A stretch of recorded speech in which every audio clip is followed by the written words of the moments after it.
আদ-দুআউ ওয়াল ইবাদাত, দোয়া ইবাদত। মুসলমান আরেক মুসলমানের জন্য দোয়া করে, এটা হক। আদ-দুআউ সিলাহুল মুমিন, নবী বলেন দোয়া হইল মুমিনের হাতিয়ার। দোয়ার দ্বারা আল্লাহ পাক রব্বুল আলামিন মুমিনদেরকে বিজয় লাভ করে দেন। মুমিনরা বিজয় লাভ করে একমাত্র দোয়ার দ্বারাই। ও আমার ভাইয়েরা, আজকে আমাদের সহজাতি মুসলমান ফিলিস্তিনের গাজার মধ্যে মার খাচ্ছি, বাচ্চাগুলি শহীদ হয়ে যাচ্ছি, মা বোনরা শহীদ হয়ে যাচ্ছেন, বাচ্চাদের লাশের চিহ্ন পাওয়া যায় না, অঙ্গ প্রত্যঙ্গ ছিটিয়ে ছড়িয়ে পড়ে থাকে, মা বাবারা বাচ্চা পর্যন্ত চিনেন না। অঙ্গ প্রত্যঙ্গের মধ্যে নাম লেখে রাখে, হাতের মধ্যে বাচ্চার নাম, পায়ের মধ্যে বাচ্চার নাম, কপালে বাচ্চার নাম থাকে, শরীরের মধ্যে বাচ্চার নাম লেখা থাকে, যাতে বোমা মারার কারণে ছিন্ন বিচ্ছিন্ন হয়ে গেলে অঙ্গ প্রত্যঙ্গের মধ্যে নাম দেখে মুসলমানরা বাচ্চার লাশটাকে একসাথে করে। ও আমার ভাইয়েরা, আমি আপনি কত সুখে আছি। এই জন্য আমার ফিলিস্তিনের গাজার মুসলমান ভাইদের জন্য আমরা তো যুদ্ধে যেতে পারি না, রাষ্ট্রের ব্যবধান, যাওয়া সম্ভব না। দোয়া করতে কোনো বাধা আছে? আমরা শেষ রাত্রে তাহাজ্জুদের সময় আল্লাহ দোয়া কবুল করেন। আল্লাহর কাছে আমরা আমাদের এই ভাইয়ের জন্য দোয়া করব, আল্লাহ আমাদের এই মুসলমানদেরকে আপনি বিজয় দান করেন। আল্লাহ এই ফিলিস্তিনের জমিনটা এই ইসরায়েলদের কবর বানিয়ে দেন, আল্লাহ এদেরকে পরাস্ত করে দেন, মুসলমানদের বিজয় দান করেন। যদি আপনি দোয়া করেন, আল্লাহর কাঠগড়ার দ্বারা এইটুকু বলতে পারবেন, আল্লাহ আমি সাহায্য করতে পারি নাই, আমার মুসলমান ভাইদের জন্য আমি দোয়া করেছি। এই শুনুন আমার ভাই, আল্লাহ বলেন وقال ربكم ادعوني استجب لكم إن الذين يستكبرون عن عبادتي سيدخلون جهنم داخرين। আল্লাহ পাক রব্বুল আলামিন বলেন, হে উম্মতে মুহাম্মাদের তোমরা দোয়া করো, দোয়া এটা ইবাদত। আমি আল্লাহ তোমাদেরকে দোয়া করার জন্য আদেশ করলাম। উম্মতে মুহাম্মাদি ছাড়া আল্লাহ পাক রব্বুল আলামিন অন্য কোনো জাতিকে দোয়া করার আদেশ দেন নাই, একমাত্র উম্মতে মুহাম্মাদিকে আল্লাহ দোয়া করার আদেশ দিয়েছেন। খানে কাবার খাদেম ছিলেন মুহাম্মদ ইবনুল বাকি আল বাজ্জাজ। তিনি 7 দিন ধরে কোনো খাবার পান না, বাড়ি থেকে বাইর হয়ে গেলেন খানে কাবার পাশে। যাওয়ার প্রতি রাস্তায় দেখেন একটা রেশমে থলে পড়ে আছে, ওই থলেটা হাতে উঠাইলেন, দেখে এই থলের একটা পকেটের মধ্যে 1000 স্বর্ণ মুদ্রা রয়েছে, আর একটা পকেটের মধ্যে মণিমুক্তা খচিত একটা মালা রয়েছেন। আমার ভাইয়েরা, 7 দিন ধরে ঘরে খাবার নাই, 1000 স্বর্ণ মুদ্রা পেলেন। ইচ্ছা করলে তিনি এগুলি নিয়ে খাইতে পারেন, তারপরও তার ভিতরে আল্লাহর ভয় ছিল, কাঠটা আমি খাবো, এটা তো রাস্তার মধ্যেই পেয়ে ফেললাম, অবশ্যই কোনো মানুষ হারাইছি। মণিমুক্ত খচিত একটা মালা, যেটা স্বর্ণের মালার চাইতে, স্বর্ণের চেইনের চাইতে অনেক দাম। আমার ভাইয়েরা, তিনি বাসার মধ্যে রেখে আসলেন। খানে কাবায় উপস্থিত হয়ে দেখেন একজন হাজী সাহেব একটা রুমালের কোণার মধ্যে 200 দিরহাম বেঁধে অ্যাডভার্টাইজ করতেছে, এমন কোনো ভাই আছেন, আমি একটা রেশমি কাপড়ের থলে হারাইছি, যদি কোনো ভাই পেয়ে থাকেন, যদি আমার এই থলে আমার কাছে ফেরত দেন, আমি তাকে 200 দিরহাম পুরস্কৃত করব। কত দিরহাম? 200 দিরহাম। মুহাম্মদ ইবনুল বাকি আল বাজ্জাজ বাসায় চলে গেলেন, হাজী সাহেবের কাছে এনে দিলেন। হাজী সাহেব, আমি এটা পাইছিলাম, নেন, এটার মধ্যে কি আছে বলতে পারেন? কয়, হ্যাঁ, একটা পকেটে 1000 স্বর্ণ মুদ্রা আছে, আর এক পকেটে মণিমুক্তা খচিত একটা মালা আছে। হাজী সাহেব খুলে দেখেন ঠিক 1000 স্বর্ণ মুদ্রা, একটা মণিমুক্তা খচিত মালা। খুব খুশি হয়ে গেলেন, বলতেছে, বাবা আপনি একজন নওজোয়ান যুবক, সুঠামদের অধিকারী, চেহারা বড় স্মার্ট দেখার মতন, বাবা আপনি আমার এই মাল পেয়ে আত্মসাৎ করেন নাই, ফেরত দিলেন, নেন আমি আপনাকে 200 দিরহাম হাদিয়া দিলাম, উপঢৌকন দিলাম। তিনি বলেন, না না, আমি আপনার কাছ থেকে পুরস্কার গ্রহণ করব না, আমি যে পেয়ে আপনাকে ফেরত দিলাম, আমি এর প্রতিদানের বিনিময় আমি আল্লাহর কাছে পাবো, আল্লাহর কাছে যাব, আল্লাহ আমাকে দিবেন, আপনার থেকে আমি প্রতিদান গ্রহণ করব না।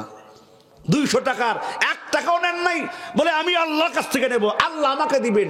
আপনি কি দিবেন? এর চেয়ে বেশি আল্লাহ আমাকে দিবে। আপনি আমার এই 200 দিরহাম না নেন, আমি আপনার জন্য 3টা দোয়া করব। কয়টা দোয়া? 3টা দোয়া। কয়টা দোয়া? মুহাম্মদ ইবনুল বাকিল বাজ্জাজ বলেন, হ্যাঁ দোয়া করতে পারেন, আমি দোয়ার ভিখারি, আমি দোয়া চাই। হাজী সাহেব দোয়া করে, আল্লাহ এই নওজোয়ান যুবক সুঠামদের অধিকারী, আল্লাহ তাকে আমার কাছে বড় পছন্দ হয়েছে, তার চরিত্র বালা, আমল বালা, আখলাক বালা। রব্বে কারীম এই যুবকের মনের অজান্তে যত গুনাহ হয়ে গেছে আল্লাহ, যুবকের জীবনের সকল গুনাহগুলি আপনি মাফ করে দেন আল্লাহ। যুবকের গুনাহগুলি মাফ করে বেগুলো মাসুম বানাইয়া দেন। যুবকটা বলে আমিন আমিন। আল্লাহ আপনি হাজী সাহেবের দোয়া কবুল করেন। যুবক বলতেছে আমিন আমিন। হাজী সাহেব 2 নম্বর দোয়া করে, আল্লাহ আল্লাহ এই যুবক যেদিন দুনিয়া থেকে বিদায় হয়ে যাবে, রব্বে কারীম আমি দোয়া করতেছি আল্লাহ এই যুবকটা কি ইমানের সাথে আপনি মৃত্যু দিবেন, আল্লাহ ইমানের সাথে মৃত্যু দিবেন। যুবক বলে আমিন আমিন। ইমান নিয়ে যারা মারা যাবে আল্লাহ পাক রব্বুল আলামিন তাদের জন্য বিনা হিসাবে জান্নাতের ফয়সালা করে দিবেন। যুবকটা আমিন বলল। 3 নম্বরে হাজী সাহেব দোয়া করে, আল্লাহ আমার একটা মাত্র মেয়ে ছেলে নাই, একটা মাত্র মেয়েটা বিয়ের উপযুক্ত, আল্লাহ এই নওজোয়ান যুবকটাকে আমার মেয়ের জামাতা বানাইয়া দিয়েন। নওজোয়ান যুবক এবার আমিন বলে না। বলে হাজী সাহেব 2টা দোয়া তো খুব ভালো লাগছে, 3 নম্বর দোয়াটা 2টা মতলবালী দোয়া। আপনার বাড়ি কোনখানে, মেয়ে কেমন, কালো না সুন্দর, খাটু না লম্বা, কিচ্ছু বললেন না, আপনি দোয়া করতেছেন আমার দীক্ষা, আল্লাহ এই যুবকটারে আমার মেয়ের জামাই বানিয়ে দিয়েন। আমিন বলে না। বলতে হাজী সাহেব ঠিক আছে দোয়া করছেন, ঠিকানা দেন, বাড়ি কোথায়, ঠিকানা দেন, আমি আপনার বাড়িতে যাবো, মেয়ে দেখবো, পছন্দ দিলে আমি বিয়ে করব। হাজী সাহেব কয় না, আমার বাড়ি কোথায় বলবো না, ঠিকানা দেব না, দোয়া কবুল হইলে আমার দোয়া নিয়ে আপনার বাড়িতে বসাইব। হাজী সাহেব খুব মজবুত ইমানদার, দোয়া করে দিয়ে চলে গেছেন। আপনারা কষ্ট হইতেছে না? এই আলোচনায় মাত্র ঢুকলাম, বাইজে গেছে 12টা, কি কন না? দোয়া হয়ে যাবে? 3টা দোয়া করছেন, কয় দোয়া? 3টা। লাস্টের দোয়াটা বলতেছে নওজোয়ান যুবক বলতেছে, এটা তো মতলবালী দোয়া করলেন, আপনার মেয়ের জামাই আমি হইতাম, আমার সুন্দর দেখছেন তো, খানে খাবার খাদেন, খুব স্মার্ট, দেখার মতো, যেই দেখে সেই পছন্দ করবে। যুবক বিয়ে করে নাই। তো এখন হাজী সাহেব বড় আল্লাহওয়ালা বুজুর্গ মানুষ, উনি বলতেছেন আমি তো ঠিকানা দেব না আপনারে, যদি আমার দোয়াটা আল্লাহর কাছে কবুল হয় আমার দোয়াই নিয়ে আপনারে আমার বাড়িতে পৌঁছাবে। এই কথা বলে চলে গেছেন। 1 বছর 2 বছর 3 বছর, প্রত্যেকবার হজের সময় হইলে মুহাম্মদ ইবনে বাকিল বাজ্জাজ তালাশ করে হাজী সাহেব দেখা যায়নি, দেখে হওয়া যায় না, ঠিকানাও দিল না, আর বেচারার বিয়ে হইতেছে না, বিভিন্নখানে দেখে ঠিকই পছন্দ হয় না আর কি। এখন তো সন্ধ্যের মধ্যে পড়ছে, আর এই হাজী সাহেব যে দোয়া করলো, হাজী সাহেবের বাড়ি জানি কোনখানে, আল্লাহু আকবার। হাজী সাহেব শুধু বলে গেছে, বাবা বলে গেলাম যদি আমার দোয়া কবুল হয় অবশ্যই আল্লাহ আপনাকে আমার বাড়িতে পৌঁছাবেন, আমার মেয়ের সাথে আপনার বিয়ে হবে যদি কবুল হয়, আর যদি আমার দোয়া কবুল না হয় তাহলে আমার বাড়িতে আপনি যেতে পারবেন না। মেয়েও খুব সুন্দরী, দেখার মতন স্মার্ট। আমার ভাইয়েরা 3 বছর পরে মুহাম্মদ ইবনুল বাকিল বাজ্জাজ খানে খাবার খাদেন, ছুটি নিলেন, আমি সাগরের সফরে যাব, ভ্রমণ করতে যাব, 3 মাসের ছুটি আমাকে দেন। কয় মাস? 3 মাসের ছুটি বিশাল হইলেন। আমার ভাইয়েরা 1 মাস যাওয়ার পরে জাহাজের পাইলট সিগন্যাল দিল, সতর্ক দিলেন, 7 নম্বর সিগন্যাল, আকাশের অবস্থা ভালো না, হাওয়া গতি ভালো না, জাহাজ নিয়ন্ত্রণ হারিয়ে ফেলবে, সবাই প্রস্তুতি নেন, কালেমা পড়েন, জাহাজ ডুবে যাবে। মুহাম্মদ ইবনুল বাকিল বাজ্জাজ ভাবতেছেন, হ্যাঁ আমার কপালে বুঝি বিয়ে ছিল না, বিপদ সংখ্যা দেশে গেল, জাহাজ ডুবে যাবে, চতুর্পাশে পানি আর পানি, হাবুডুবু খাইতেছে আর বলতেছে আল্লাহ হাজী সাহেবের দোয়াটা বুঝি কবুল হয় নাই, আল্লাহ পাক রব্বুল আলামিন গায়বী আওয়াজ দিয়ে জানাই দিলেন, হে আমার ঘরের খাদেম, টেনশন করবা না, যেখানে জাহাজ ডুবে গেছে এই সাগরের পাড়ে আমার হাদি সাহেবের বাড়ি রয়েছে, এখানে ডুবাইছি, তোমারে এই বাড়ির জামাই বানাবো, টেনশন করো না, তুমি মরবা না, আমি আল্লাহ তোমাকে বাঁচাই দেব। জামাইরে উদ্ধার করার জন্য এখন নৌকা আসবে, বলেন সুবহানাল্লাহ। জামাই চোর বুঝতেছে না, সাথে রাখতেছে, ভাবতেছে দোয়া মনো কবুল হয় নাই, দোয়া মনো কবুল হয় নাই, এখন তো হাবুডুবু খাচ্ছি, কখন জানি জান বাইরে যায়, মালাকুল মউত কখন জানি আমার রূহ নিয়ে যায়। কারণ পৃথিবীর কোনো মানুষ জানে না কোন জায়গায় সে মারা যাবে, জানেন আপনি?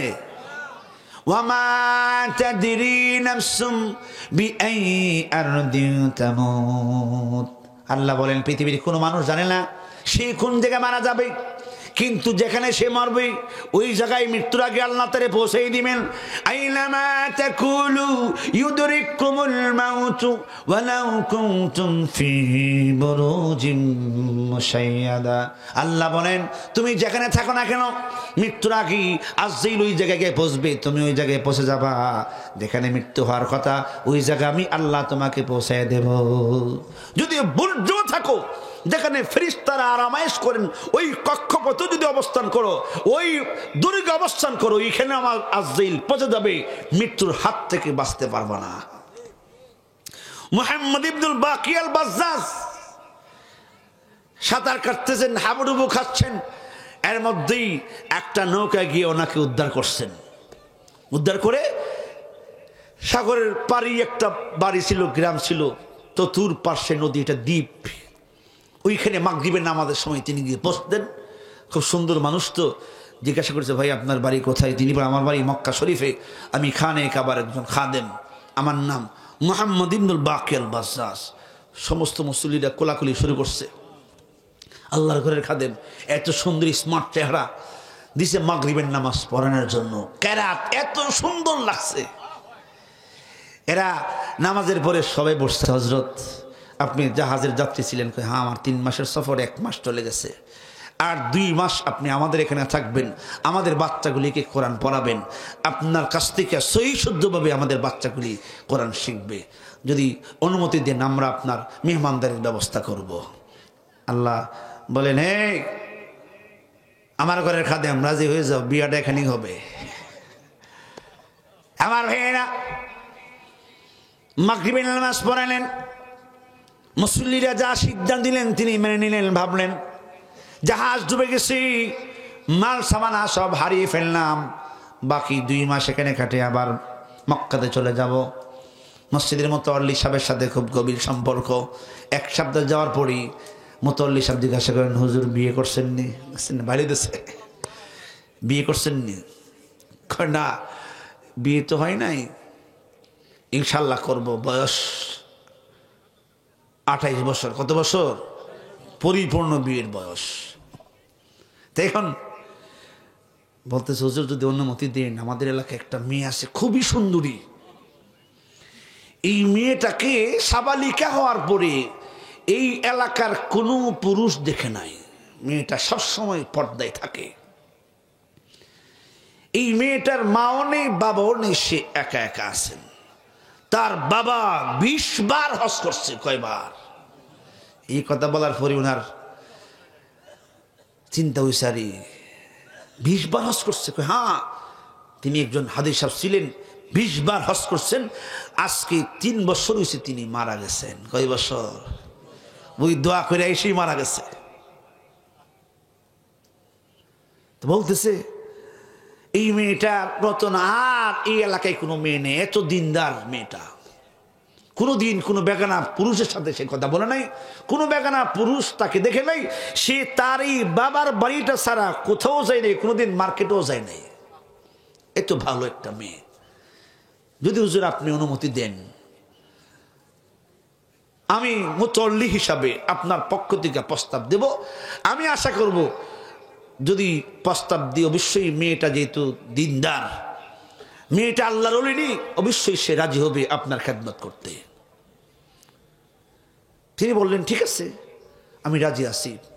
বিয়ের প্রস্তাব মেয়ের কাছে পৌঁছাই দিলেন। মেয়ে বলছেন আপনি যে প্রস্তাব নিয়ে আসছেন, আমার আব্বা যান রাত্রে তাহাজ্জুদ পড়ে দোয়া করতো মক্কাতুল মুকাররমার একজন নওজোয়ান যুবকের জন্য। তার নাম ধরে ধরে আমার আব্বা বলতো, আল্লাহ খানে কাবার খাদেম মুহাম্মদ ইবনুল বাকিয়াল বাজ্জাজ কে আমার মেয়ের জামাতা বানিয়ে দিয়েন। তাইলে আমার আব্বার দোয়াটা মনোকবুল হয় নাই। মুতল্লি সাপ্তাহ হুজুরের নাম জানে না, বলতেছে মা উনিও মক্কা শরীফের খানে কাবার খাদেম। আমার মনে হয়, আমি তো নাম জিজ্ঞাসা করি নাই, হইতে পারে তোমার আব্বার যার জন্য দোয়া করছে এই লোককে আল্লাহ পৌঁছাই দিছে। নিয়ে বলেন মুতল্লি সাহেব যেহেতু আপনি প্রস্তাব দিলেন আর আপনার কাছে পছন্দ হয়েছে, আমি আপনার প্রস্তাবে রাজি আছি। বলেন সুবহানাল্লাহ। ছেলে কিন্তু মেয়ে দেখে নেই, মেয়েও কি দেখে নাই, ছেলে দেখে নাই। না দেখার মধ্যেও আল্লাহ একটা রহমত দিছেন, নিয়ামত দিছেন। কিন্তু একজনের চাইতে আরেকজন সুন্দর। মসজিদে বিয়ে হয়েছে, এটা হলো সুন্নত তরিকার বিয়ে, কোনো গেট নেই, কিচ্ছু নাই, মসজিদে বিয়ে হয়ে গেছে। ঈশার নামাজের পরে মুহাম্মদ ইবনুল বাকিয়াল বাজ্জাজ তিনি গেলেন বাসর ঘরে। আমার ভাইয়েরা, বাসর ঘরে ঢুকি স্ত্রীর চেহারার দিকে যদি একবার তাকায়, গলার মধ্যে মণিমুক্তা খচিত যেটা মালা আছে ওই দিকে তাকায় 10 বার। কয়বার? ওই মালা কোন মালা? উনি যে পাইছিল, দেখি এই মতির মালাটা তো আমি পাইছিলাম মক্কাতে, হ্যাঁ এই মালাটাই তো এটা মেয়ের গলায় দেখা যায়। কিন্তু উনি স্ত্রীর চেহারার দিকে তাকাইলে একবার, এই মতির মালার দিকে তাকাই কয়বার?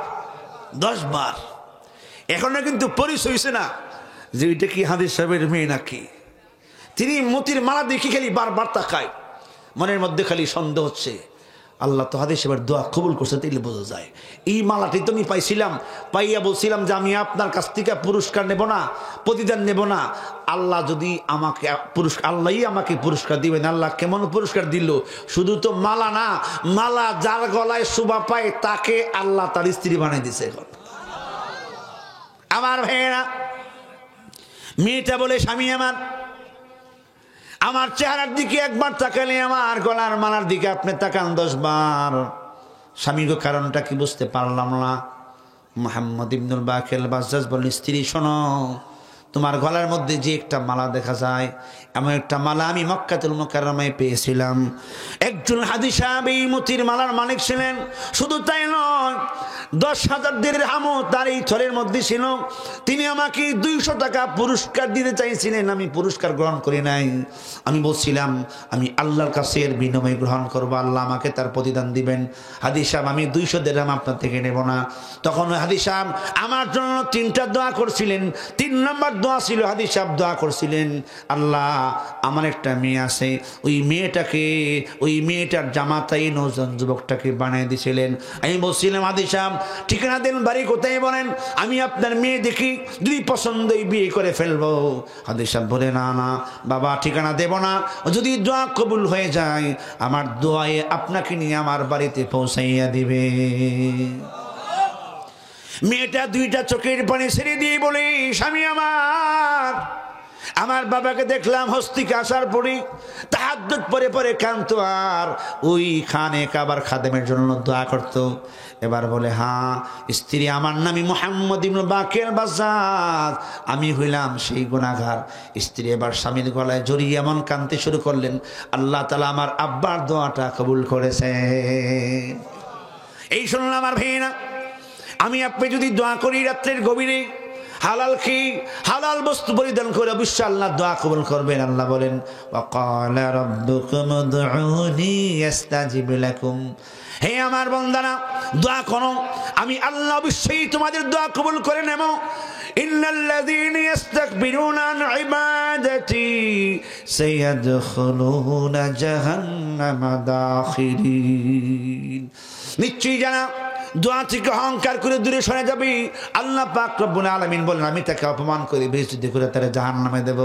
এই জন্য আমার ভাইরা, রব্বে কারীমের কাছে আপনি দোয়া করব, নিজের জীবনের গুনাহ থেকে আল্লাহর কাছে মাপ চাবো, সামনের জীবনে গুনাহ থেকে বাঁচার জন্য আল্লাহর কাছে তৌফিক চাবো।